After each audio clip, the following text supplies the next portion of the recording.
Первый вопрос. До нынешнего поста я думала, что ученики Иисуса именно из-за любви и заботы о народе сказали ему, чтобы люди пошли в селения окрестные и нашли еду. Ученики ведь заметили нужду, они проигнорировали. Значит, они думали о людях. Не проигнорировали, да? Ученики ведь заметили нужду, а не проигнорировали. Значит, они думали о людях, любили, или все дело в мотиве их сердца? Я правильно вас поняла? Иисус увидел мотивы их сердец, когда те предложили отправить народ за едой. Before I heard the teaching of this fast, I always thought that the disciples, before the feeding of the 500, they told Jesus to send the people away to go to the surrounding towns in order to find food and shelter because of the love of their hearts, because they saw the need of the people, and instead of ignoring it, they wanted to provide a solution. But is it that the motives of their hearts, when they provided that solution, were wrong, and that Jesus saw that, and that is why he decided that he would take the burden of caring for the people upon himself? Did I understand you correctly, Pastor? Окей. Если я правильно понимаю этот вопрос, вопрос заключается в том, что это, я не знаю, кто задал этот вопрос, но, во-первых, надо сначала отметить нестандартное мышление этого человека. So I don't know who asked this question, but I want to point out how the person who asked this question has a very unconventional way of thinking. Так что это хорошо. And that is a good thing. И это хорошо, что вы еще лучше, что вы решили написать и задать этот вопрос. And it's even better that you decided to write to me and ask that question. То есть, если кто не понял, я постараюсь переформулировать этот вопрос. Этот человек пишет и говорит, что, судя по моей проповеди, я сказал, что Иисус проявил любовь, а ученики нет, якобы. А этот человек говорит, а я наоборот думал, что ученики тоже проявили любовь. По крайней мере, заботу, желая отправлять народа в город, чтобы они там покушали. Что это же тоже вид, это тоже любовь. Почему тогда я говорил о том, что именно любовь только там, как Иисус отреагировал, а не как ученики реагировали? So let me paraphrase this question to the best of my abilities. So the person asking this question is saying that, according to my sermon, it seems that when we were talking about the feeding of the 500, I decided that the actions of the disciples show that they didn't feel the love that Jesus Christ did for the 5,000 people that were gathered there. Meanwhile, the person asking this question thought that by addressing the need of the people, they showed care and love for the 5,000 that were gathered. Not addressing, by sending them away to eat. By sending them away to eat In town, they were showing their care and love for the people, and that both Jesus and the disciples were expressing love in that moment. So the person asking the question is interested why Pastor Sandey came to the conclusion that Jesus was the one showing true love there and not the disciples. Okay, то, что я думаю, это все-таки, если я по себе буду судить, и не только по себе, я уже полтинник, да, или полтинник, пятидесятник. Я уже много чего видел. И по моему опыту, и по тому, как люди, по тому, как я знаю людей, и насколько знаю людей, то могу сказать, что, скорее всего,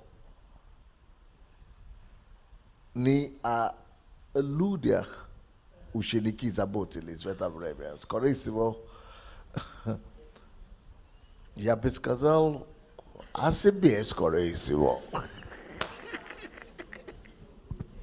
Yes, that's a good question. But if I put myself in the shoes of the disciples, and it doesn't even have to be just myself. I've lived half a century and I've encountered many people, and I'm thinking, just based on the experiences that I've had, comparing them to the to the suggestions of the disciples here to send away the people, I feel like the disciples weren't saying that necessarily out of compassion or care for the 5,000 people gathered there, but more out of compassion and pity for themselves. Not compassion and pity for themselves, but they were thinking about themselves. They were thinking about themselves. So what do I think they were thinking about? Почему я сказал, что они о себе подумали? So why do I think that the disciples were thinking about themselves? Почему я так считаю? Why did I discern that? Мы, как и мы все, да, ученики просто хотели съехать. И они не хотели взять на себя ответственность за любое негоря, что могло бы случиться, что люди не кушают 3 дня. Проблемы. То есть они, по-моему, больше всего хотели отправлять их, чтобы вот всякие проблемы, неприятности, кто-то потеряет сознание, кто-то заболеет, кто-то упадет, кто-то умрет, чтобы это не было на их голову.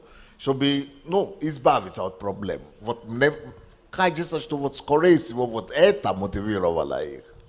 I just judged by the situation that the disciples are just like us. They want to get out of problems. They want to find the easiest way out. So instead of dealing with the potential problems of some people not eating for a long time, some people fainting, some people becoming dissatisfied, they just wanted to send them away to avoid any potential problem like that. So I think about Господи. Что это такое? Может быть, мне по-русски надо учить теперь. Я что-то не идет уже по-русски. Ой.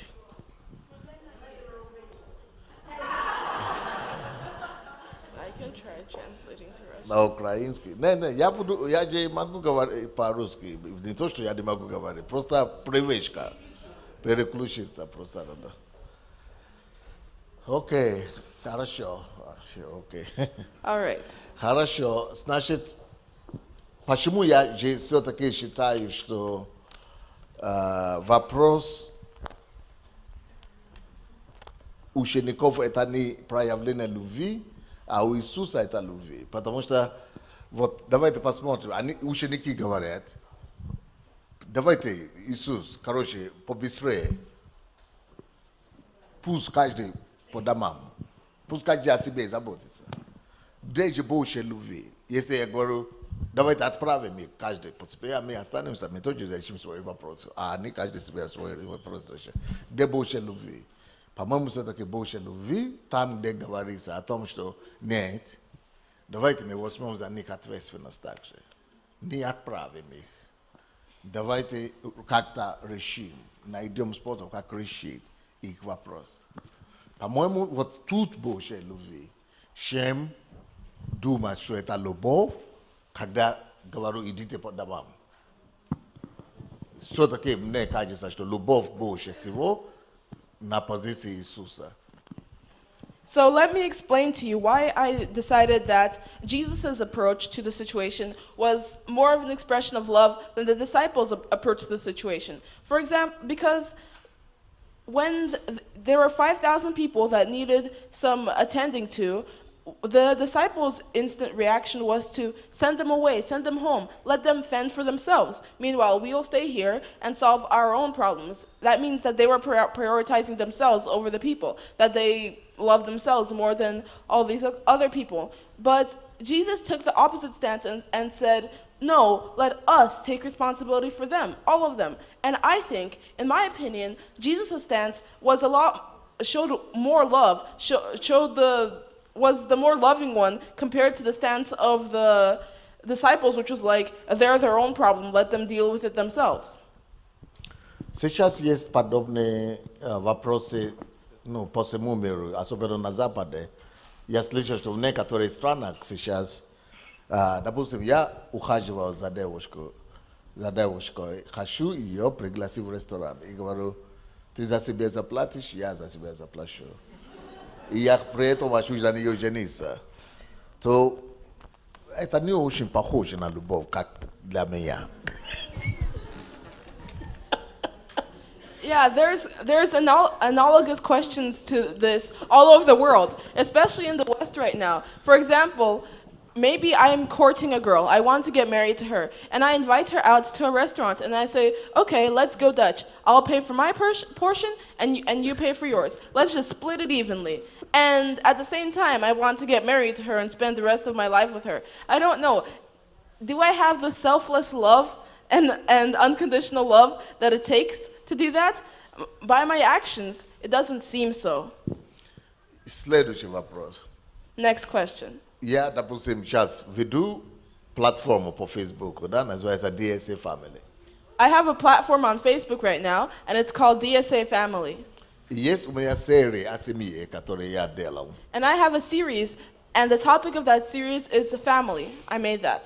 So, и одна из тем говорит о том, что я лично не сторонник того, чтобы женщина, мама, когда молодой человек женится на девушку, что не надо, я не сторонник того, чтобы она, если она начинает, до того, как она начинает рожать, да, она может работать, так и он, оба работают. Но когда она уже рожает или беременеет, что я не сторонник того, чтобы женщина работала наряду, рожает и работает, рожает и работает, рожает и ходит на работу. Что я больше сторонник того, чтобы мужчина думал до того, смог условия создать, что если мы уже будем решать иметь детей, то, надо позаботиться, надо заранее подумать, чтобы она не думала об этом, что несу живот с одной стороны и бегу на работу.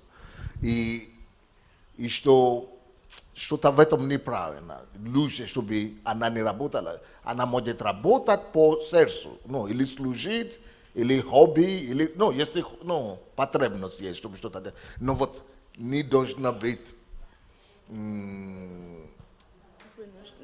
как обязаловка, что ей надо содержать семью. Типа, мол, я за квартиру плачу, а ты за едой, да? Или я за едой, а ты за... Вот чтобы такого не было, что если мужчина хочет жениться, он должен думать, что он же сам себя кормил до того, где-то жил, да? И это же он берет женщину к себе. Надо было бачить, о чем он думает. И, когда я об этом говорю на платформе, и женщины все в восторге, а мужчины, которые сначала молчат, а потом самые смелые из них, все-таки набирают мужества, чтобы потом начинают скрипеть. И ничего, вы все правильно говорите, но это в идеальном случае, но видите ли, здесь все дорого. Все здесь дорого, и она могла бы тоже помочь.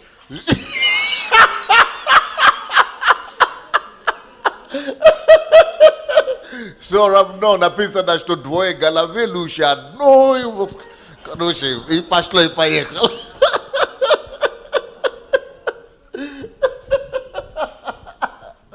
And during that family series, one of the things I was talking about was my opinion on the distribution of work, in of responsibility in a marriage. I thought that a mother or a woman, once she gets pregnant or decides to have children, she shouldn't be forced, or she shouldn't have the same weight of responsibility as the husband. I think that instead of trying to make everything 50-50, whether or not the woman is pregnant or has 5 kids or not, the man should think before getting married to her so that he can create the conditions so that if she's 9 months pregnant, she should be able to do what she wants instead of be running to work with her pregnant belly. And that's just my opinion. And whenever I speak about this on my platform, all the women are just delighted. And the men, they're quiet. But then, after a while, the bravest of the men start making some noise. And they say things like, well, yeah, that's a great idea in a perfect world. But you know, things are so expensive now, and 2 heads are better than 1. So I don't think it's that bad if my wife helps me out. I mean, I think that if a woman wants to work, if a woman has a hobby, if a woman has a ministry she's working in, sure, she should pursue that. But she shouldn't be forced to work when she isn't fit to, or have the same exact responsibility of the man when the man isn't carrying a baby or something like that. So Вот, это типа такие вопросы, что, ну, ученики же тоже проявили любовь, не беря ответственность, а отправляя их каждый за себя взять ответственность. Вот это мне напоминает в чем-то, вот мы же оба живем в семье, уважительная же причина, я кушаю, она кушает, да? Пусть оба работают. Она же тоже в этом доме же живет. Значит, пускай за аренду тоже платит. То есть типа такого, что это тоже любовь. Но вот это совсем разные уровни любви. Если Иисус берет полную ответственность за всех и обеспечивает. А эти говорят, ну, это же я не буду кушать, это же не в мой живот пойдет и где-то. Это в их живот. Пускай поэтому они тоже за себя позаботятся. Ну, я больше, короче, вижу любви в этой состоянии, в этой позиции Иисуса. yes. So when people say stuff like, well, the disciples also showed love in their own way, you know? They just showed love by not taking responsibility, while Jesus showed love by taking responsibility. It's just, everybody has his own way of living. But that kind of reminds me of when you get a wife and you say, well, we're both living in this house, we're both pillars of the family, so how about you pay the same amount of rent that I pay also, despite the fact that before you took this woman into your house, you were paying your rent and feeding yourself. It's just, well, we're both part of the family, now we're one flesh, so we should do equal work. And I kind of hear echoes of that same mentality when people say things like, yeah, the disciples were showing love too, just by sending them away, because it's not like it's my stomach to feed. They have their own stomachs to feed. I have my own stomachs to feed. Let them go take care of themselves, and I'll take care of myself. I'll just send them away with love. Я думаю, все-таки, что вот ответственность больше показывает любовь. То есть, ну, если бы ответственность не связать с любовью, то так все так могут любить без ответственности. Но так легко тогда было бы любить. Как бы, как это называется, когда сожительство, как это называется, гражданской любви, да, получается. То есть получается, что любить без ответственности, это слишком легко, это слишком дешево, это слишком какой-то... Оно даже не дает честь мужчине или человеку. А когда я несу ответственность, могу знать, что да, я занимаю это место, эту должность, или звание, это не зря ношу. Лидер, пастор, муж, мужчина. Ответственность, по-моему, это наивысшее проявление любви. Ответственность должна быть все-таки. So I think that the highest and strongest expression of love is responsibility, after all. Because if we take away the responsible part of love, if we take away the need for responsibility in love, then loving becomes all too easy and all too cheap. If we say that you don't need to be responsible if you love someone, then everybody can love. And that's how you have problems like commitment issues and a civil marriage, where you're living together but not taking responsibility for anything. And I think that just takes away the depth of love, and it takes away the honor of the two people participating in the commitment that love should be. It just becomes so much less meaningful. So I think that if we take away the responsibility part of love, we take away a chunk of love. So responsibility shows the strength of your love. Поэтому я надеюсь, что мы ответили на тот вопрос этот первый. Ответили, нет? So I hoped we answered the first question. Второй вопрос. Я правильно поняла вас, пастор, что мы первыми должны делать шаг, какое-то действие и выражать Божью любовь, а не ждать какого-то особого побуждения от Бога. Часто я слышу, что сначала отдай любую ситуацию или дело в молитве к Богу, а потом действуй. Я, конечно, думаю, что это религиозный подход. Я правильно поняла, что нам первыми следует начинать и делать свой максимум, а только потом вмешивается уже Бог. Often you hear things like, you can't take any steps forward or do anything without consulting God first, without getting into the revelation or spiritual mode first. And from this, they need to be led by God to do good. And while listening to your fast, I kind of thought that So your teaching during to your the fast. teaching during the fast. Yeah, well, to your teachings during the fast, I thought, isn't that the religious approach to it? Can't you just do the best you can in being good and then let God do the rest? It's not like you can't do anything good without God leading you, right? Or without fasting and praying first, right? You can try and do what you feel you must, and God will support you in that, right? Это, наверное, одно из самое большее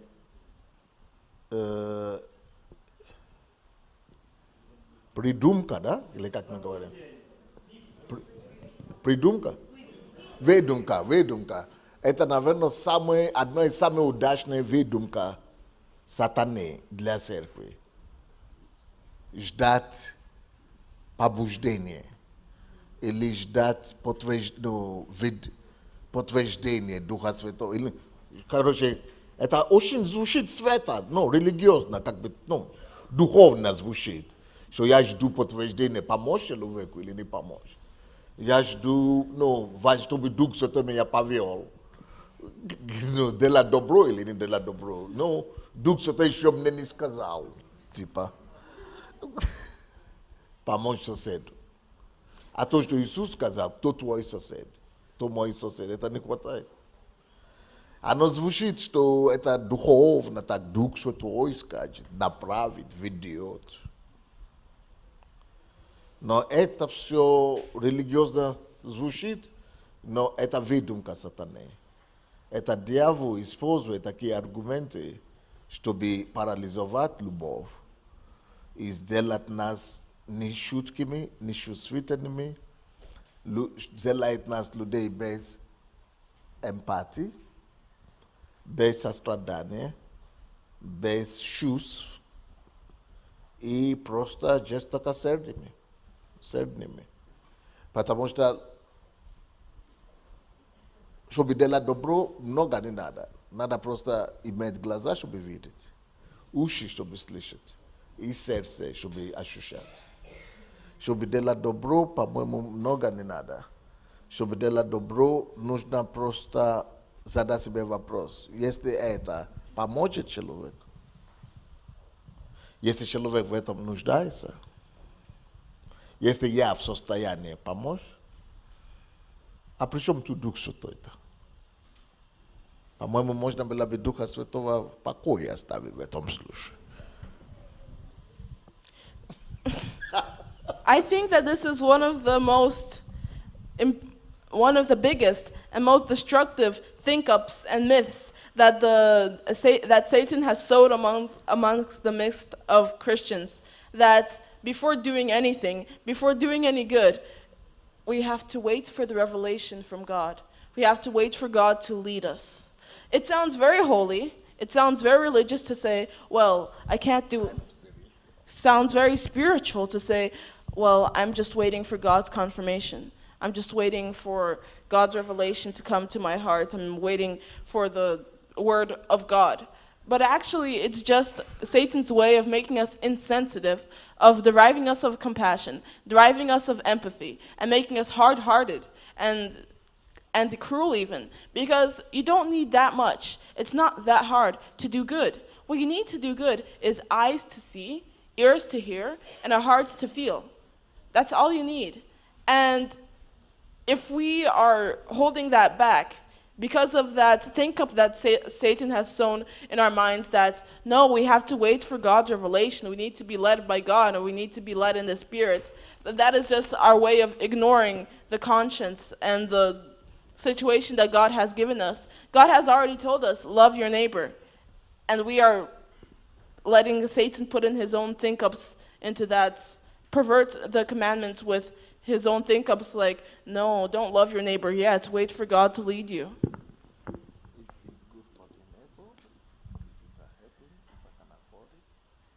If it's good for the neighbor, and you can help him, and you can afford him, then you should already be able to do good.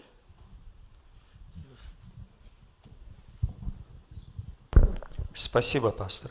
Следующий вопрос. Пастор Сандей, как вы думаете, готова ли наша церковь к таким изменениям, о которых вы учите с годовщины? Или будет, как в украинской поговорке, «побалакали, силы и заплакали». Если есть предположение, что такое может быть, то какие шаги следует предпринять руководству наших церквей, чтобы внедрить эти изменения?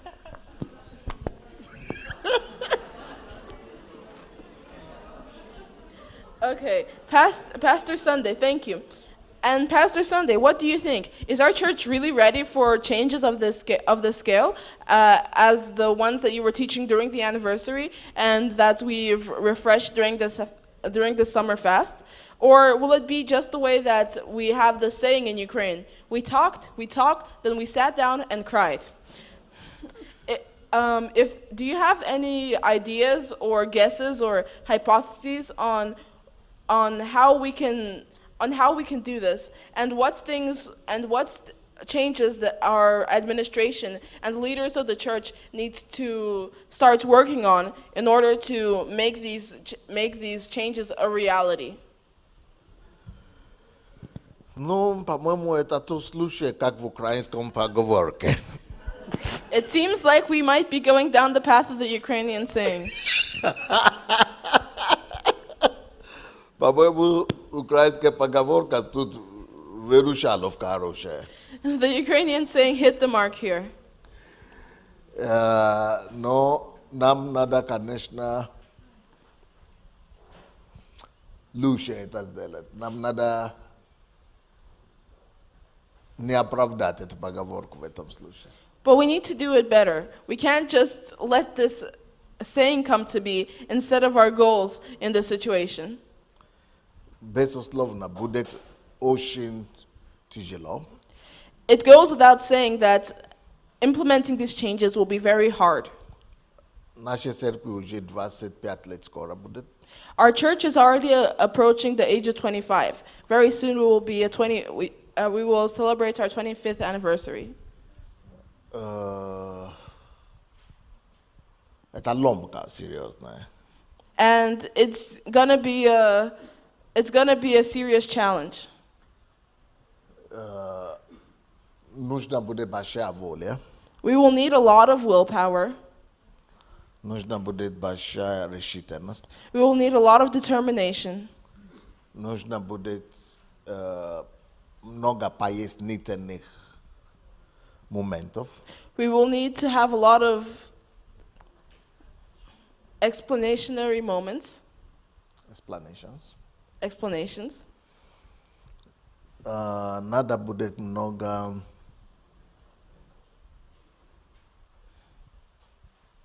напоминаний. We will need a lot of reminders. И больше всего нужны будут подвижники. And most importantly, we will need people to move this forward. Или как я неправильно сказал, да? Yes, people to move it forward. Первоходцы. Первоходцы. Base setters. We will need pace setters. We will need pace setters. Perva hotse. No, nada bude baixar zainteresowanost i We will need to be very interested and committed postojanne napominanie i and constant reminders. решительность. Это не есть тех инициатив, которые очень забежат делать. Это наоборот те инициативы, которые надо ломать себе, чтобы делать. We're going to need a lot of determination because this isn't one of the initiatives that everybody is running to do. Everybody's pumped up and running forward to do because it's easy and it's right there. It's something that we need to die to ourselves and break ourselves in order to do. Спасибо. Следующий вопрос. Как отличить любовь и сострадание от душевности? Next question. How do we tell the difference between love, compassion, and just emotions?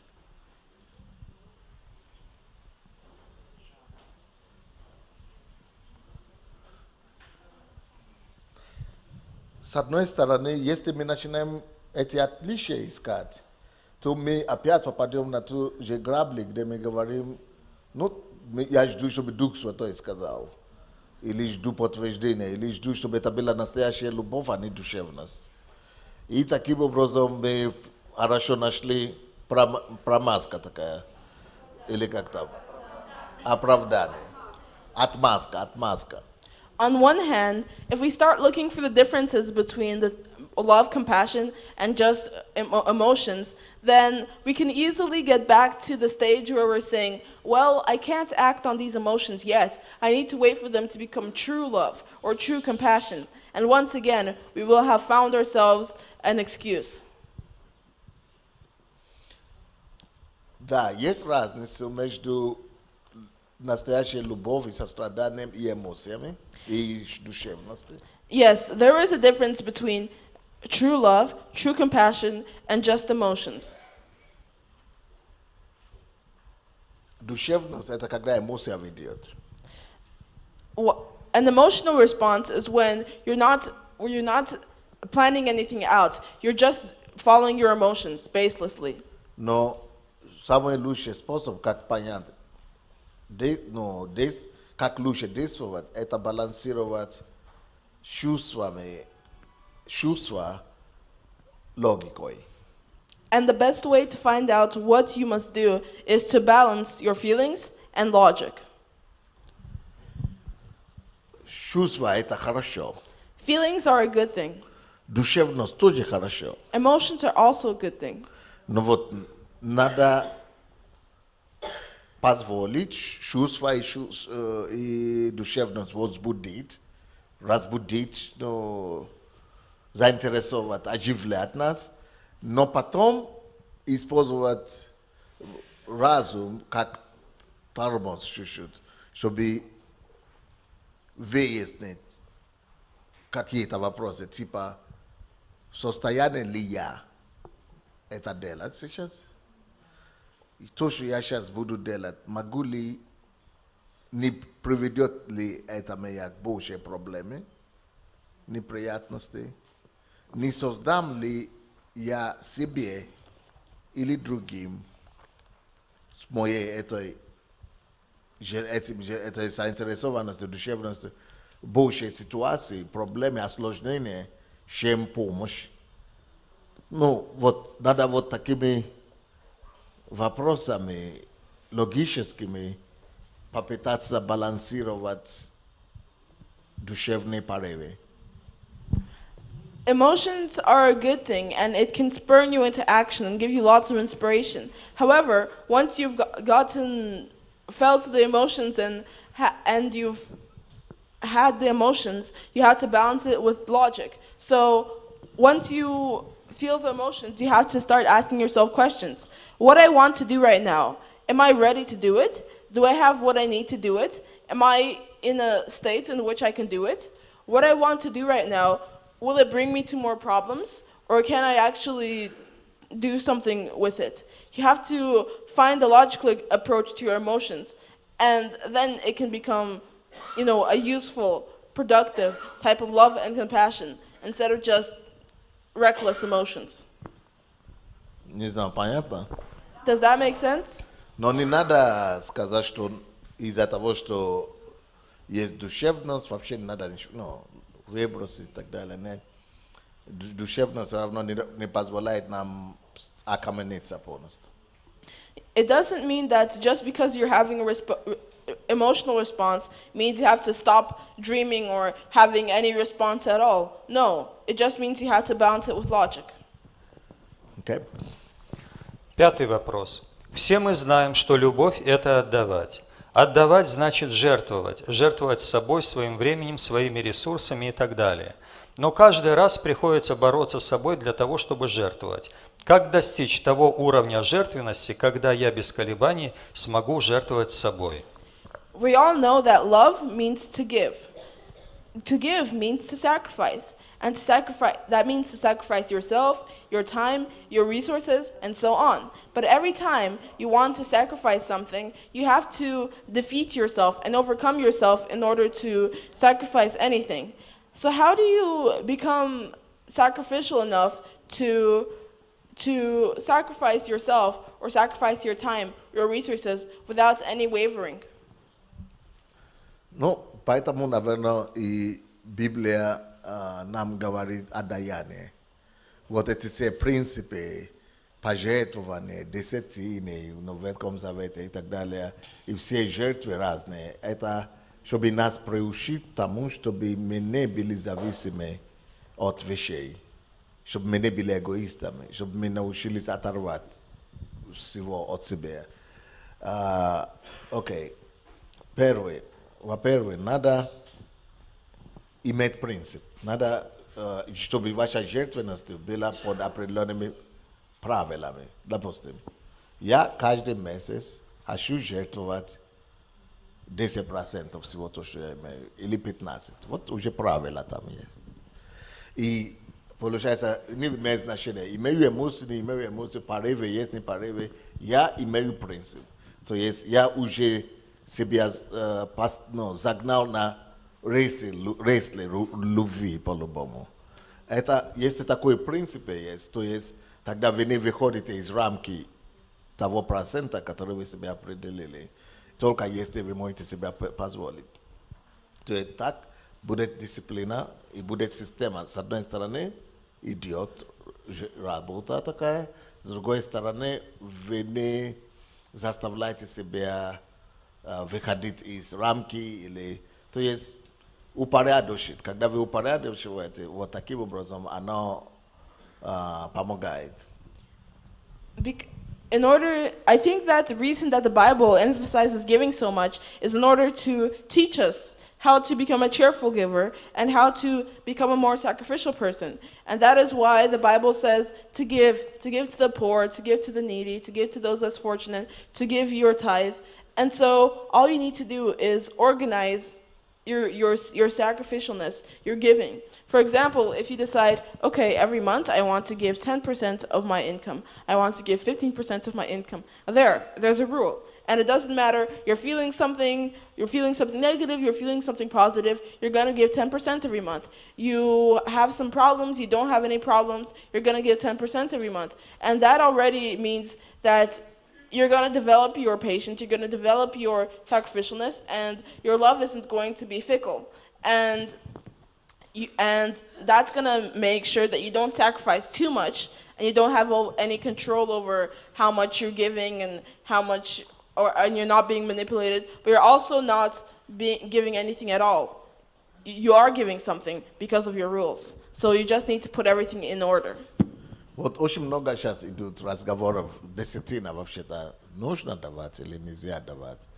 И я тоже вошел в этот спор, особенно на англоговорящем мире и в интернете там. Я тоже говорю об этом, но как ни крути, десятина учит нас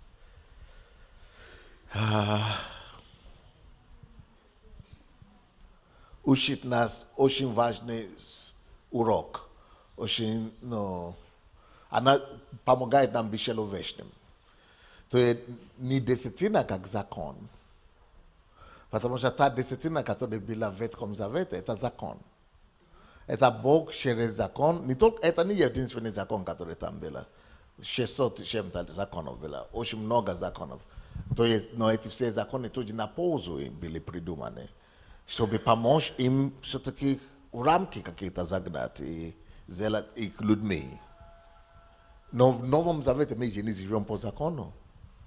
И десятина тоже, это уже для нас не должен быть закон. Но урок его, то, чему оно призвано нас учить, и приучать, вот ожидание такое, что в Новом Завете мы уже сами добровольно должны захотеть делать. То есть не потому, что закон тебя загоняет 10% или 20%, а в Новом Завете любовь должна быть мотив. Любовь должна побуждать тебя, что, окей, я хочу быть благодарным Богу, и хочу оторвать от себя. Ну, чтобы у меня не была привязанность к вещам. Поэтому я отрываю от себя, чтобы себе же помочь. Чтобы не иметь привязанность, во-первых, чтобы оставаться человеком, и чтобы быть благодарным. Это может быть десятина, но не потому, что это закон десятина, а потому что легче, когда вы определенные, стабильные цифры используете как мерила. Тогда вам легче, принцип, вы сам принцип, что может быть десятина, допустим, 15%. Или, допустим, в нашей семье мы 25% делаем. То есть так же надо, но это нету такого, как 25%, но это наше решение. Но 25% не в церковь мы все, а это и церковь, и проекты церковные, и даяние другим людям. Но оно легче, когда мы постоянно знаем, что 25% каждый месяц, все, это мы даем. Я не знаю, понимаете, о чем?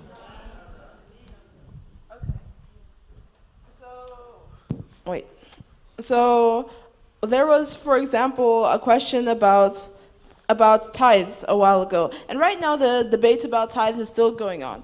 Well, tithes are kind of an Old Testament law, and the New Testament doesn't really require us to give tithe, and we don't live under the law anyway. So do we really still have to give tithe? But twist the concept of tithes as you might, as much as you want, there's no changing the fact that tithes give us benefits, and that tithes teach us something very important. And I think that we still need to maintain tithes because of the principles of the New Testament, the principles of love, first of all. For example, in the Old Testament, tithes were law. And there were about 600 laws, even more than that. And the laws were a form of boundaries for the Israelites, for the followers of God, so that they wouldn't overstep their boundaries, so that they could remain the way that God wanted them to, and so that they wouldn't be too materialistic. However, in the New Testament, Jesus has fulfilled the law, and we no longer live under it. However, what do we live by? We live in love. And because we love God, that is why we give. The question itself said that we all know that love means to give. So because we love God, we give. And also because we do not serve two masters. We do not serve money. We do not serve materialistic things the same way we do serve God. So by giving that to God, that shows that we love Him more, and that we want to stay humane. We don't want to become slaves to the material. We want to be the servants and friends of God. And so Humane towards people and detached from things. we want to be humane towards people and detached towards things. For example, in our church, maybe we give,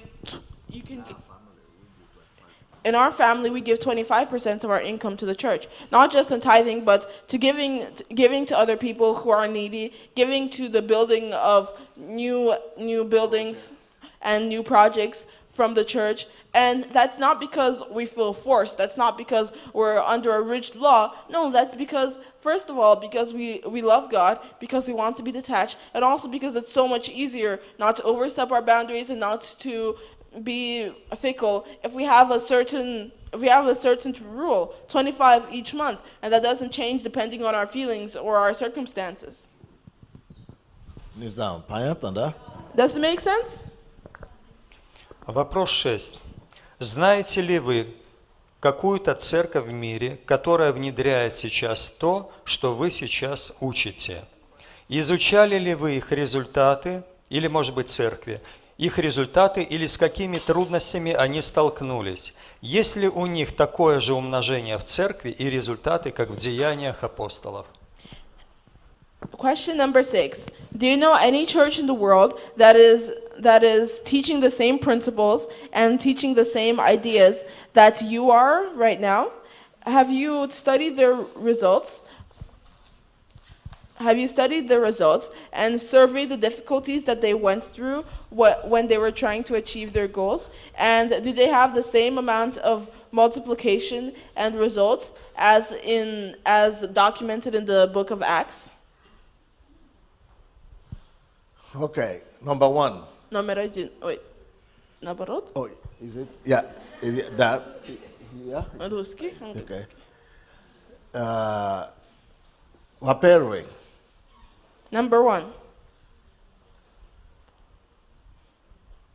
очень тяжело найти такую церковь. It's very hard to find a church like that. Даже такую, как нашу церковь, очень тяжело найти, проблематично найти. It's even problematic to find a church like ours is right now. Посольство Божье – это такая уникальная церковь, что она передовая, она идет впереди в планете все. Не то, что мы еще не вошли. Если мы еще не вошли туда, то вряд ли вы найдете церковь, которая уже это практикует.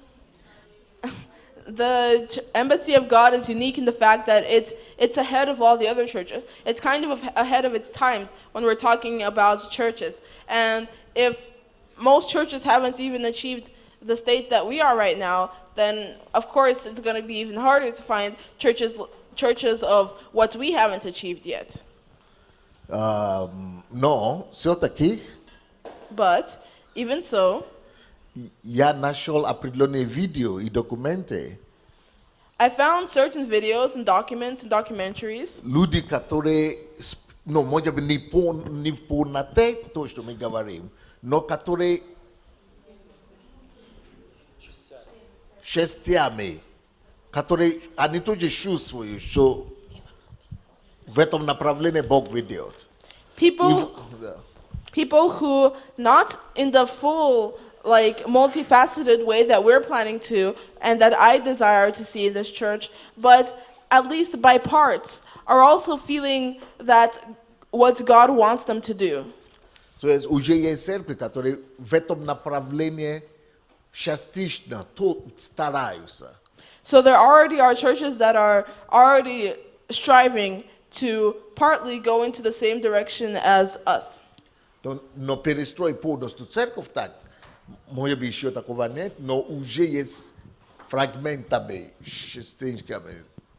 So to totally rebuild a church by that model, I don't think that exists anywhere. But bits and pieces of this ideology in other churches, definitely I have seen it. Мы потом посмотрим сейчас видео. And I will show you a video later. Но помимо видео, есть еще другие моменты там. Допустим, какой вопрос еще там? Под этим вопросом. Что нужно ли для создания церкви, в которой бы люди находили ответы на все свои нужды, объединение всех церквей? Потянет ли? Не, шестой вопрос. Изучали ли вы? Изучали ли вы их результаты или с какими трудностями они столкнулись? So, if you found those churches, then did you study their results and any difficulties that they might have met in achieving them? И, по-моему, вы говорили, там было еще что-то там. И есть ли у них такое же умножение и результаты, как в деяниях? And did they have the same amount of multiplication and results as the apostles in the book of Acts? Okay. Вы должны понять одно. You need to understand one thing. когда я вам говорил вчера о канале и о ступоре, да, канал, about a channel or a tube. Okay. So yesterday when I was talking to you about a channel or about a tube, Когда я вам говорил о канале или о дыркой, да, поток, да, труба. Когда я говорил о трубе и о канале вчера, да, то они о блоке, не о заторах. Имеется в виду, что я даже упомянул, сказал, что очень легко нам думать, что вот если Бог будет использовать нас как Авраама, я умножу тебя. Мы думаем, что это значит, Господь должен нас умножить. Как Израиль должен стать как миллиардами людей, но везде как песок. Там же написано как песок. И мы думаем, что это физически Израиль должен быть как песок. Но на самом деле это же по-другому Бог пошел. Не Израиль физически так размножался, а через их семя одно Иисуса. Песок уже по всей земле. То есть так же самое здесь. Мы тоже можем легко думать, что мы сейчас начнем по любви действовать, раздавать, помогать. И наша церковь, бакс, станет самой большой церковью. И нас будет много. Так это получается мыслить опять блоками или затором мыслить. То есть мы не это должны искать, не это должно быть наше побуждение. Потому что все равно Бог благословляет и благословит нас, но не обязательно, что это все должно остановиться у нас, как гора, которая мощная, становится горой. А Бог не так смотрит на благословение.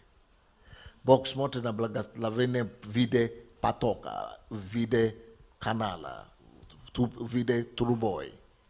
Бог не о тебе только думает, а Бог думает о том, как бы через тебя все это шло. Поэтому вот вопрос, который задается, что было не у них умножение. Вот если мы исходим с точки зрения умножения, то опять же мы возвращаемся к корысти. А корость, это опять нарушает принцип любви.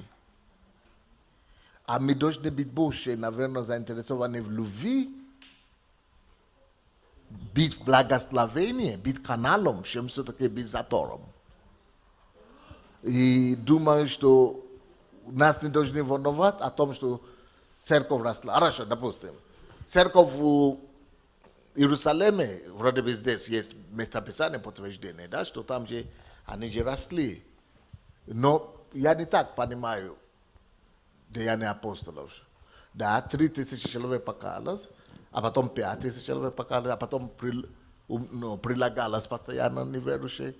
Но там не написано, что они все собрались в одном месте. И наоборот, это все чем закончилось. Закончилось тем, что все рассеялось. Потом церковь там, рассеянная там. Церковь там, которая рассеянная там. Да? То есть я думаю, что все-таки Божий принцип, оно не поддерживает формулу башни, вот это, Вавилонского башни. По-моему, не подтверждает. Библия не подтверждает, что цель всего – это наш рост или наше умножение. Я думаю, что это не сама цель. Я думаю, что даже то, что они все пришли в церковь, это для того, чтобы они потом были рассеяны, чтобы они были обучены, чтобы они познали истину, и чтобы они потом рассеялись. То есть, если мы начинаем делать, и я должен признаться здесь, что я не всегда так думал, как я сейчас думаю. Потому что я в свое время тоже думал, что показатель Божьего благословения – это именно гора. Насколько ты можешь умножиться больше и расти, и в себе расти. Ты растешь. Не всегда думал, что это все-таки канал. А почему я не всегда так думаю? Потому что я дитё своего времени тоже. Я дитё своего мира. Я жил и начал служить поколение, когда весь акцент делается на рост церкви, на объема служения, на, ну, когда ты слышишь о Йонги Шоу там и еще что-то. То есть это сейчас, со временем, я начинал переоценивать о том, что все-таки, ну, вы не найдете такой пример даже в Новом Завете. Наоборот, люди каются, познаются Христа, растят во Христа и рассеяно. Все рассеяно больше мы видим. И потому что Иисус все-таки говорит, что идите. Так что я думаю, что мыслить и оценить успехом нашим именно ростом физическим, не всегда может быть правильно. Главное, чтобы мы оценили любовью. Насколько мы даем, насколько мы любим, насколько мы делаем то, что в сердце Отца, насколько мы накрываем этот стол Божьей любви, насколько мы накрываем это пир миру, насколько мы именно являем его сутью. Вот это, с этого надо исходить, я думаю. Не знаю, понятно мое объяснение или не совсем? Она справится. So I think that in asking that question, we might have gone off the wrong path. One of the questions was, in the churches that you saw, that they have the same rates of multiplication and the same results as the apostles in the book of Acts. And I think that is one of the key misunderstandings that humans have of God. We think that the influence of God and the success of a church should be visible in the growth, that it should be growing as high as a mountain. But as we were talking yesterday, the influence of God is like a channel. It's like a tube. And it doesn't have to go... The blessings of God. It doesn't have to look grand and big like a mountain. It's going to flow like a channel and like a tube. And... Through you to others. Through you to others. So... You will say that, well, if you look at the early church, then look at the amount of people at God. Like even 3,000 in one day, isn't that amazing? But it's like we forgot that later on, the church did get dispersed. The Jerusalem was destroyed. Almost all the apostles became martyrs. And the church wasn't always a big, grand place. At some points, it was devastated. And yet, it still persists today. And I will admit that I also had these type of ideas that the church should be like, the church should be big and that the blessings of God should look like a huge mountain looming over all the earth so that everybody can admire how blessed by God we are. We don't want the growth of God to be the channel flowing to us, through us to other people. We want the blessings of God to make us bigger and to bring us up. And I was a product of my times. I was looking at all these mega churches. I was looking at Yonggi Cho and all of these other pastors. And I thought, wow, I also want to feel the blessings of God like that. But thinking like that, we become a jam. We stop the channel of God from flowing because we can't even see that the blessings of God should be flowing through us to others. We're just waiting for our mountain of blessings to start growing. And that is the same idea that people had when they started building the Tower of Babel. And the same idea that the Israelites had for a while. They thought that there would be billions of them on the earth. Just like the grains of sand when Abraham said to them that, when God said to Abraham that, I will multiply your descendants like grains of sand. Well, probably the Jews thought for a while that, okay, there'll be billions and billions of Jews all over the world. But now there's billions and billions of people all over the world, the people of God, and not just specifically of the Israelite nation. And the same way, the people that built the Tower of Babel thought that the best thing they could do, the most supreme and holy thing they could do, was build up a tower to reach God, and that the blessings of God would be in their amazing accomplishment of building such a high tower. And look how that ended up. So God has his own plan of how he's going to multiply us, how his influence goes forward. And it doesn't always mean that bigger is better. God has his own plan that is a lot higher than we can understand, even if the mountain doesn't look that high.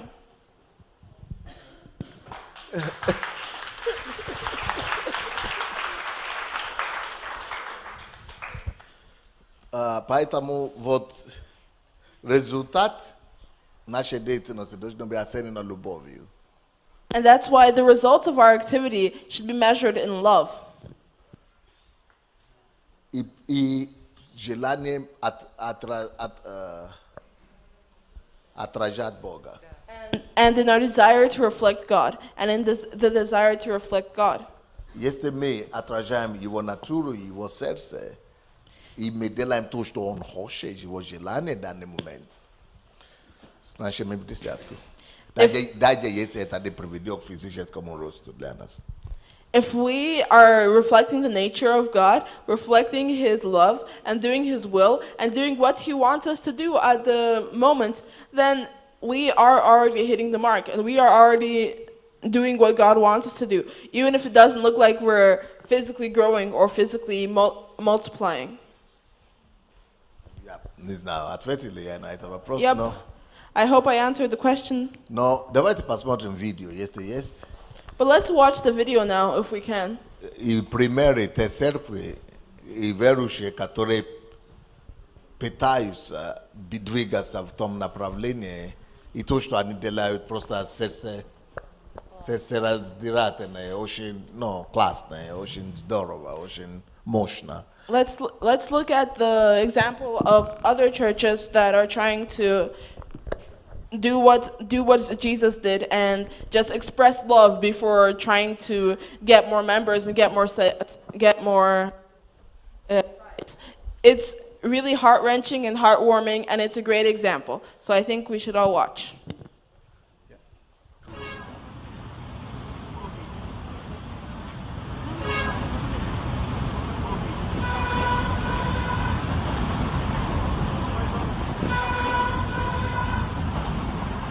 Это в Африке, у этой женщины, но без звука можно. Он делает вид, что он хочет покупать у нее, но на самом деле он спрашивает, сколько стоит всего товара, потому что эта бедная девушка, бедная женщина несет по голове. В Африке много таких. Кто со мной поедет в Африку, увидит много таких.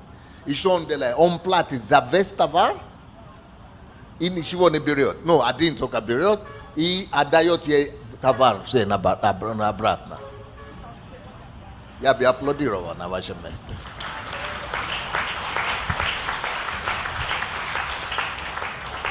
So he asked the man in the first scene, he acted like he wanted to buy the sodas from the lady, and so he asked her how much all this cost. But instead of taking all of the drinks, he gave her all of the money, and he let her keep all the things she wanted to sell. So now she can make more of a profit because he understands that she's poor and suffering.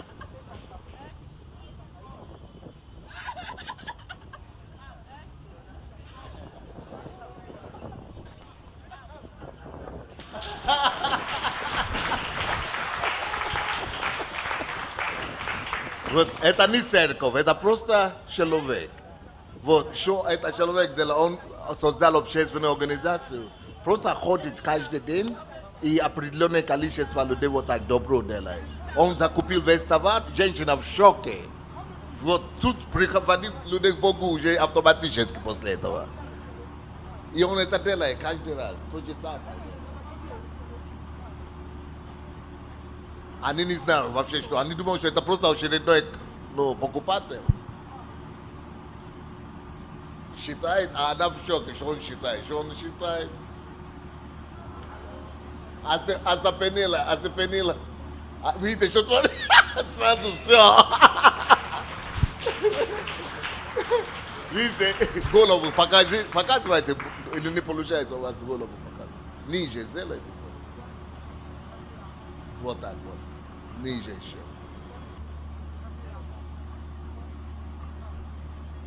Да, вот так. Вот так, да. Вот посмотрите, что продают. Бедные люди. И он, видите, столько денег достал, и женщина, смотрит, что он делает. Она кинула товары, молится ему. Видите, что творится? Он становится Богом для них тут же. Богом становится для них тут же. Видите, что творится? Видите, что творится? Любовь! Любовь решает все. Любовь сокрушает сердца. И это уже не имеет значения. Это мусульмане, или это буддисты, или атеисты. Любовь. Без слов. Не надо слова. Любовь, язык любви, все. So, this man isn't from a gigantic church. No, he just has a organization where every day he just goes and gives people the amount of money that they would have made if they sold all their products. But at the same time, he doesn't take any of their products so that they can make a lot more of a profit. And just immediately, they become so surprised. They become so happy. They get on their knees and pray, and he instantly becomes a god for them. And just through one action of love, that is what gets to people's hearts. It doesn't matter. Are they Muslims? Are they atheists? Are they Buddhists? Immediately, their hearts are humbled. Their hearts are opened. Видите, они уже даже перед ним человеком готовы уже лечь. Не то, что перед Богом. Автоматическое покаяние. Они уже ему поклоняются, не то, что Богу. Они будут молиться любому Богу после этого. Что такое любовь делает?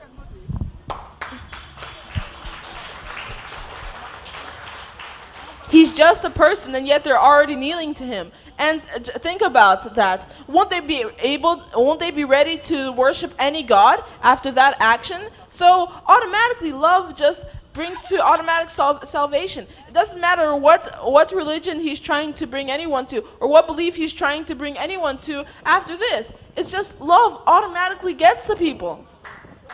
This is the power of love.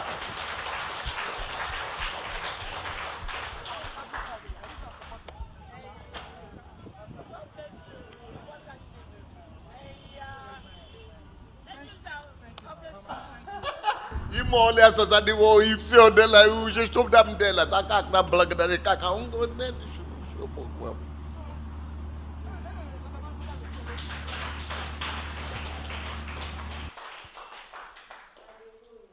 Пошел в машину, достал, большие кучи денег, посмотрите, как он делает. А он делает так неожиданно, да?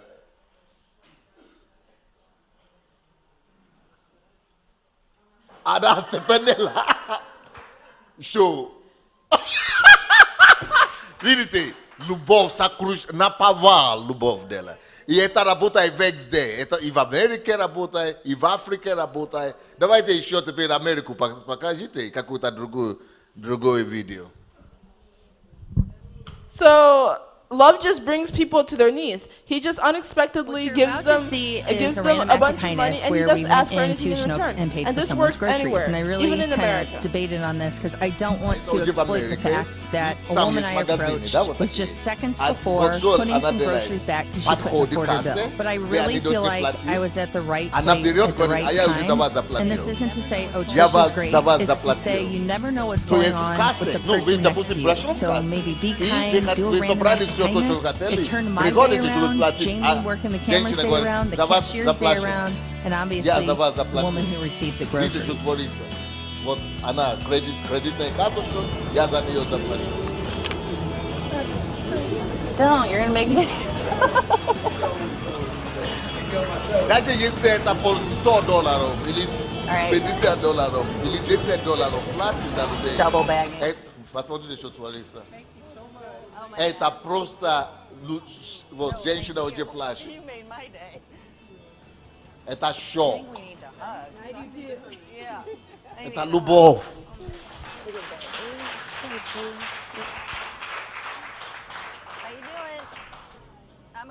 swagger. Are you having a party? No? Just stocking up? So now this is a woman in a supermarket, and she's just, when people come up to the cash register, she pays for their products. It doesn't matter how expensive it is. She uses her credit card, she uses her own cash, and she pays for them. And of course they're so surprised. They're like, thank you. They come to tears. And that is her way of showing God's love. Did you get some cereal? What's your favorite? Fruity Jewels? Oh, I like the Cocoa Puffs. Can I have some of these? I can? That's so nice of you. I'm going to pay for your mom's groceries today, okay? You just got to do me a huge favor. Do something nice for someone, okay? You could tell them they look pretty. You could smile at them. You could say, you're my best friend. Here, I'm going to give you that. You just do a random act of kindness for someone. It's Random Act of Kindness Day. You just got to do something nice for someone. Yay, we win! You're welcome. Love.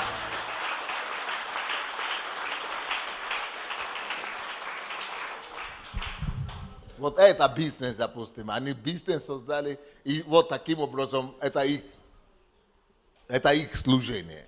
Они создали бизнес, чтобы вот так служить людям. А тут создал фонд, общественную организацию, он делает это, снимает, что он делает, и люди, народ стал приносить ему деньги, и, инкогнито, чтобы они ему доверяют, и Селюс это самое делает, и проекты разные делает, вот так.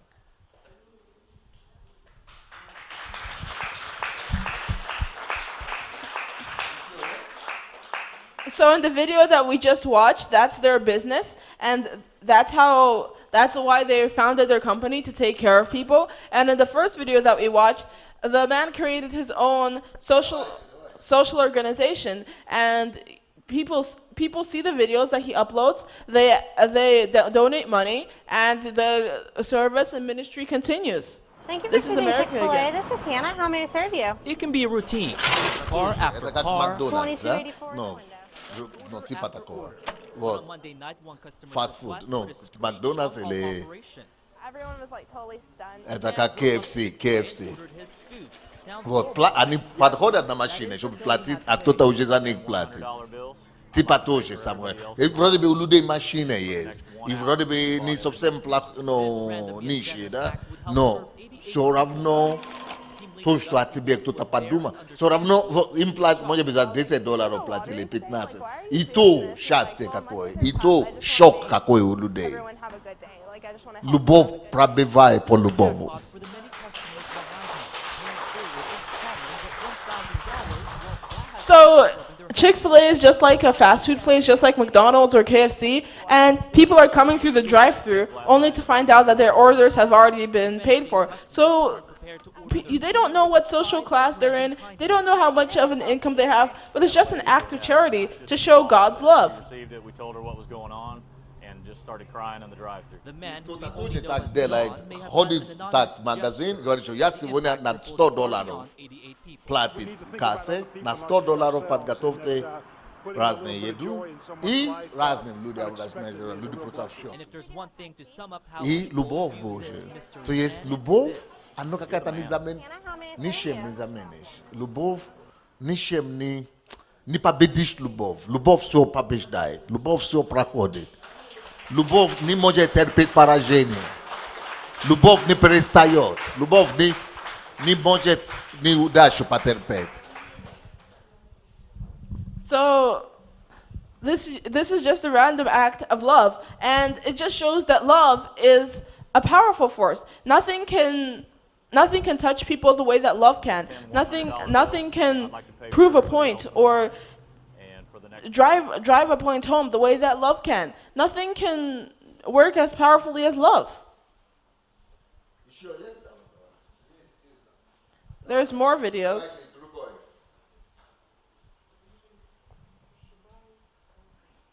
Вот это вообще самое забавное.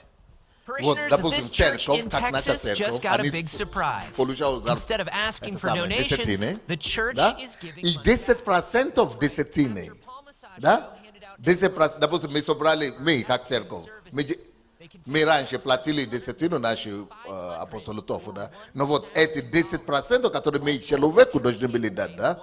Сейчас они как делают, эти 10% раздают в церкви.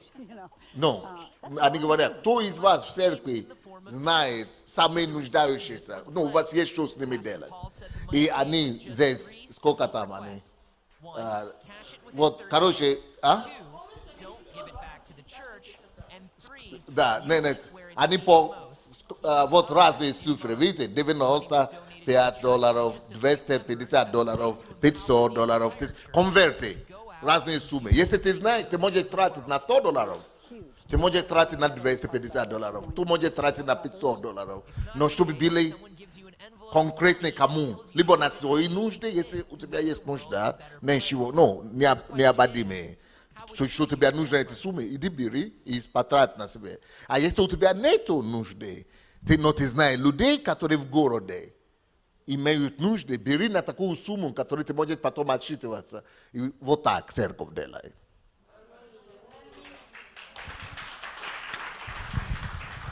So this is a church that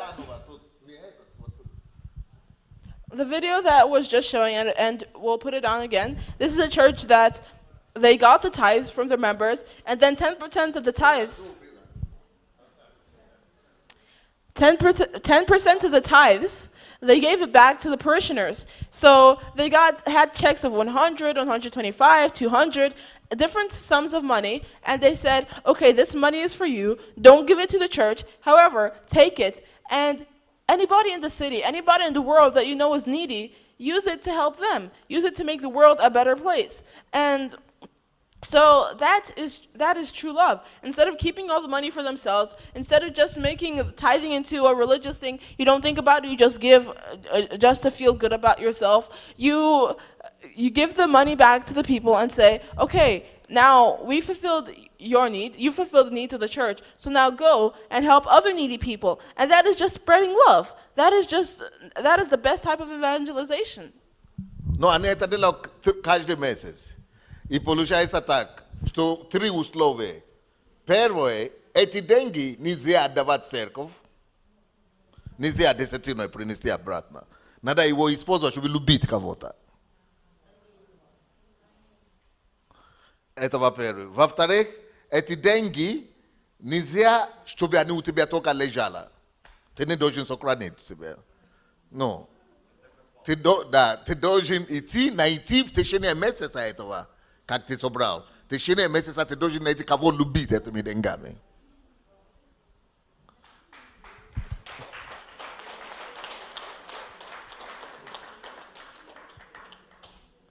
И третий, не бери себя, если и не дай кому-то, у кого уже достатка есть. Это должны быть реальные люди, которые реально плачут или нуждаются в этом. Реальная нужда должна быть. Ну, то есть без хашности, чтобы хашности не было. И чтобы не было разбазаривания.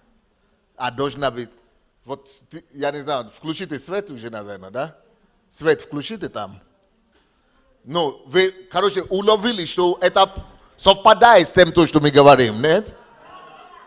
Но представьте себе, если все это теперь будет в церкви, если мы супермаркет здесь будем иметь при себе, если мы будем иметь фастфуд какие-то тоже при себе, а если мы будем иметь такие практики, финансы тоже в церкви, и мы дойдем до этого, потому что желание у нас уже есть, откровение уже есть, но вот как наши все говорили вчера, не только финансами, материальными, можно разными услугами и навыками тоже служить вот таким образом. Не знаю, наверное, я не знаю, продолжать вопросы задавать или уже народа послушать.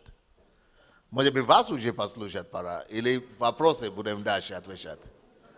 Ответьте, как нам делать. Вопросы дальше. Ну, хорошо, давайте дальше вопрос. 7-й вопрос. Как вы считаете, нужно ли для создания церкви, в которой бы люди находили ответы на все свои нужды, объединение всех церквей? Потянет ли одна церковь такой проект? Ведь множество людей являются членами разных церквей.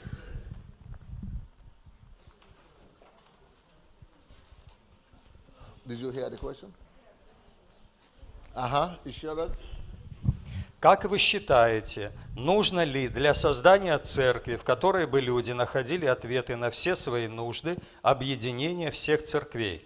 Потянет ли одна церковь такой проект? Ведь множество людей являются членами разных церквей. Do you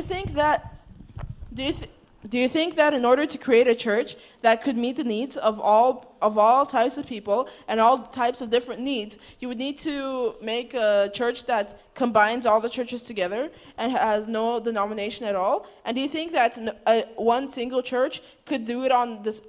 Could take upon that burden on its own? Because there are so many different people in so many different types of churches.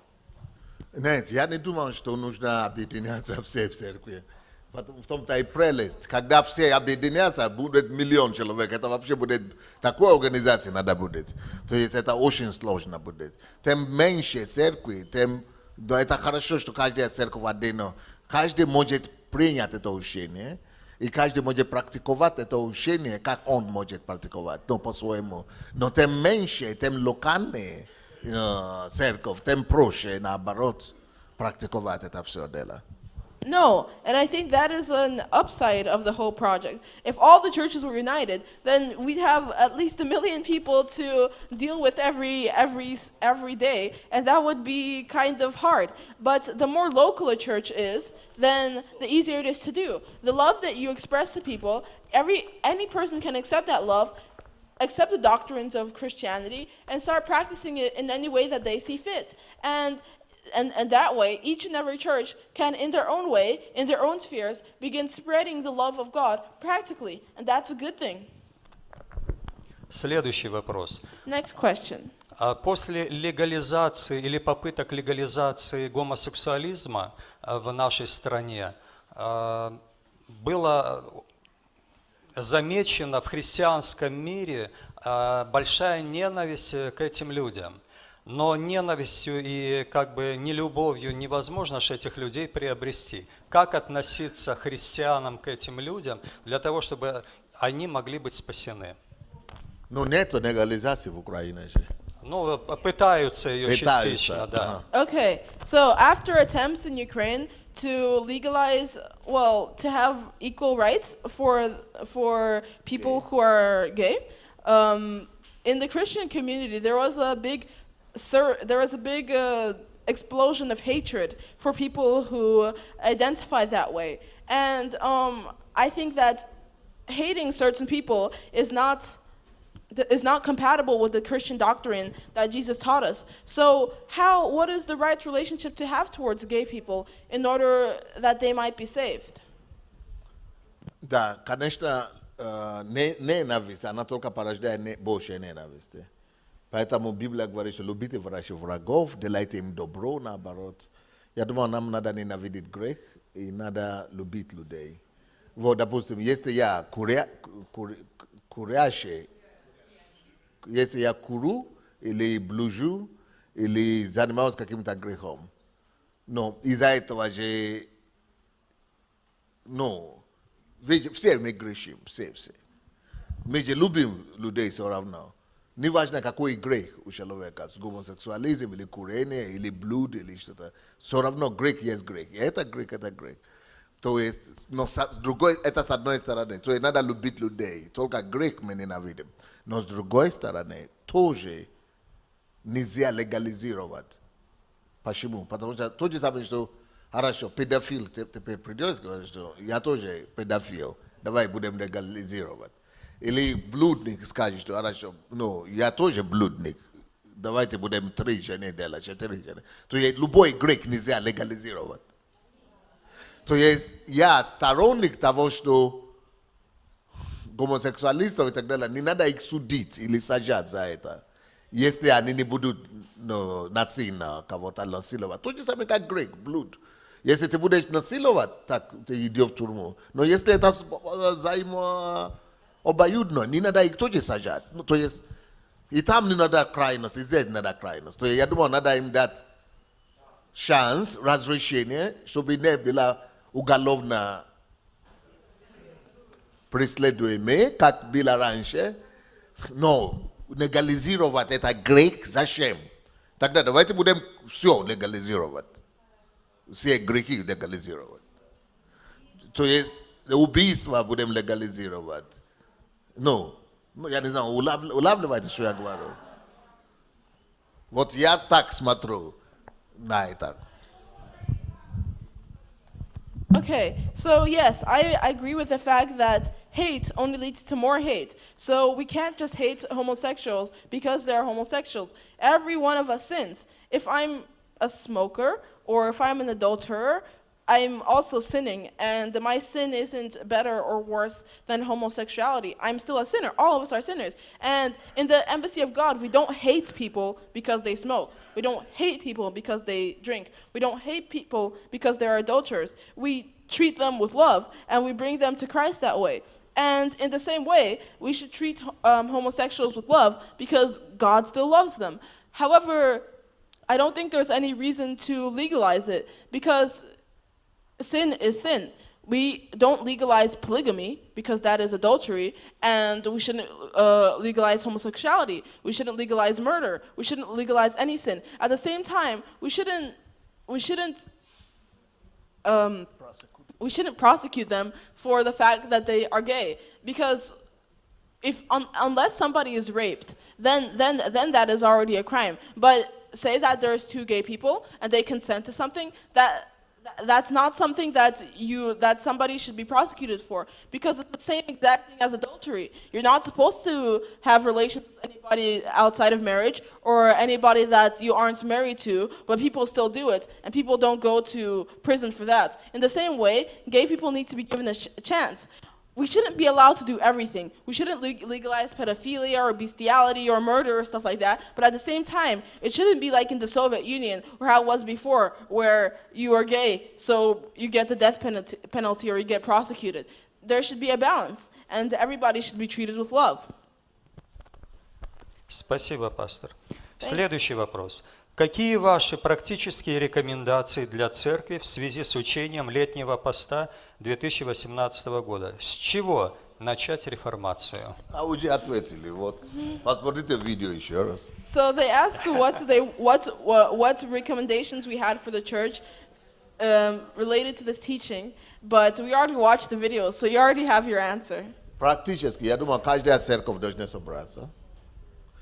Каждая церковь, каждый духовный совет обсудить более практически, как будет приемлемо и удобно для каждой церкви.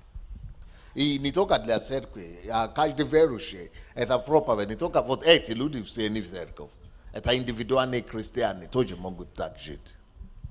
For a practical start to a reformation like this, I think that all the churches have to meet together, that all the believers have to meet together and talk about what is the most comfortable way for them to start serving people and for them to start giving and showing God's love to people. How can they agree, and how can we work together in order to meet everybody's needs? And that way, we will be able to change the church in the way that I think God is calling us to.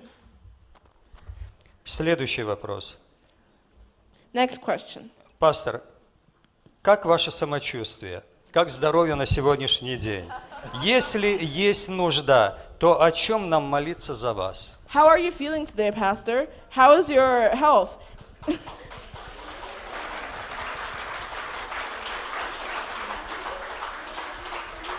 Is there anything that you need us to be praying for? Вот у меня на этой неделе были суды. This week I had to go to court. И после суда я приходил сюда к вам. And after the court I came here to teach. А после вас я уходил на еще одну передачу. And after that I had to do my live broadcast. Поэтому я уставал чуть-чуть. So that's why I was kind of fatigued. Но мне Бог послал помощь. But God sent me some help. Эту помощь зовут Владимир. And the name of that help is Vladimir. Вот он в зеленом стоит. Here he is in green.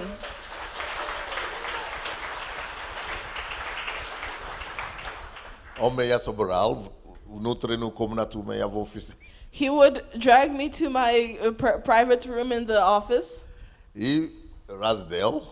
and undress me И мне уговорил на массаж. and convince me to have a massage.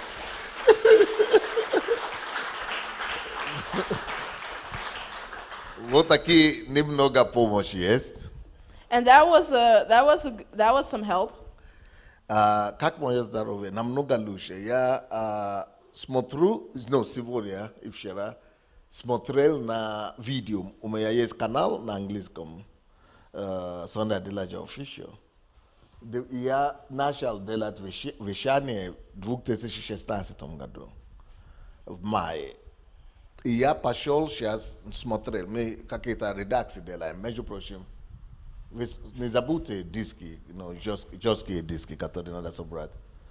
Короче, я посмотрел на старые мои видео 2016 года, когда у меня эти все кризисы были.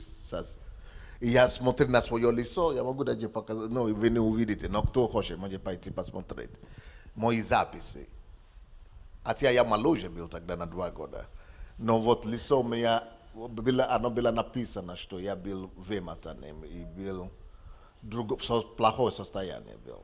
Я смотрю сейчас, я даже думал, я сейчас покажу, как у меня будет возможность, я покажу пастору Божье посмотреть. То есть я даже сейчас лучше себя чувствую, чем тогда.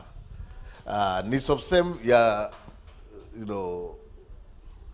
100% еще, но намного лучше, чем 2 года назад.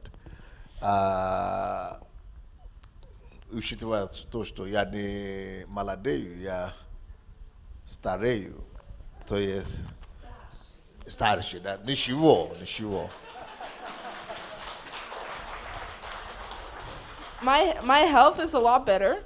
If I look at my videos from 2016, when I was dealing with a lot of crises and dealing with a lot of trouble, I can see that it's just written all over my face that I'm really tired and that I'm really stricken. And right now I feel a lot better about myself. I mean, I feel a lot better physically than I did back then, despite the fact that I was 2 years younger then. Of course, I'm not at 100% perfect health because I'm not becoming younger, I'm aging. But my health has definitely become better. And you can look at Sandey Adeldajah Official and at my 2016 videos, and you'll see that I look pretty different than I do now. Поэтому чем нужно молиться? О чем нужно молиться? So this is what I would like you to pray about. Во-первых, пастор Зина, или как вас зовут, я вижу представителей, как это, еврейский город, как это, не Сума, как это называется, Изюм или как, Черкасской области, пастор там, Уман, где они, я где-то видел. Вроде бы я видел. Не, Уман видел. Есть? Где они? Я видел, где-то там сидели, люди вышли. Короче, приятно вас видеть. Вы же не из Умана? Вы откуда? Прилук? Да, точно, Прилуки. Это старост. Это я Прилуки называю Уман. Здравствуйте, это вы депутат наш, да. Да, это я перепутал. Это не Ума, это сказал, Прилуки. Рад вас видеть. Короче, о чем молиться? Надо молиться, чтобы все изменения, которые происходят в Украине, коснулись судебной реформы. Я не знаю, вы в курсе, что год назад суд наш, два суда, выбросила все суда, потому что из-за несостоятельности, неосновательной. То есть нет основания меня преследовать. Уже 10-й год, 2008 год началось. И сейчас мы еще в суде. И в суд никуда не двигается. Если будет так продолжать идти, как идет, нужно еще 15 лет. Потому что ничего там, они только его тянут. И Потому что, вот, короче, суд выбросил это и сказал, что, ну, нету здесь доказать, да, это необоснованное обвинение. Но, к сожалению, месяц спустя, после того, как выбросили студия, а это все начал, Луценко начал это все. Месяц спустя, как судья сказали, возвращайте, не будет суда. Назначили Луценко генпрокурором. И он приказал, чтобы все это дело вернуть. Поэтому они подали, генеральный прокуратура подал на апелляцию. И в апелляции там даже ничего не рассмотрели.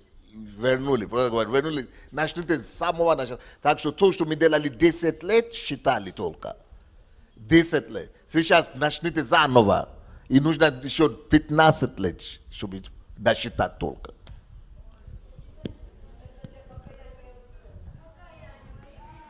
Так что, если помолиться за что-то, это помолиться, чтобы, ну, как-то, чтобы правда, истина восторжествовала в этом плане. И чтобы Бог положил конец этому, чтобы я мог в Африку уехать. Okay, so here's the deal. We need to pray for all the reforms that are happening in Ukraine, for the judicial reform to go especially well. Because a while ago, the court actually looked at my case and said, hey, these are some unsubstantiated claims, so we're not going to do this anymore. The case is dropped.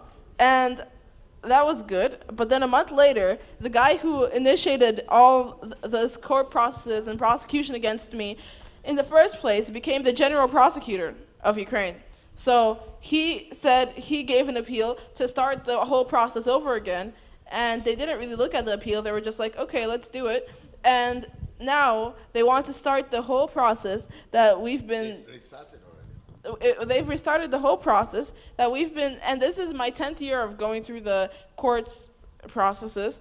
And so in order to finish it again, it would take 15 years. So please, let's pray for the truth to come to the surface and not for this. Заета надо молиться. И во-вторых, надо молиться, чтобы Бог все подготовил по Африке.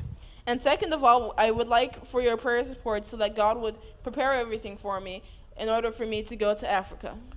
На этом мажорном ноте мне надо уехать. Почему? Потому что мне надо доехать до Ирпеня, и мне надо в 7 часов делать прямой эфир. Поэтому было приятно с вами.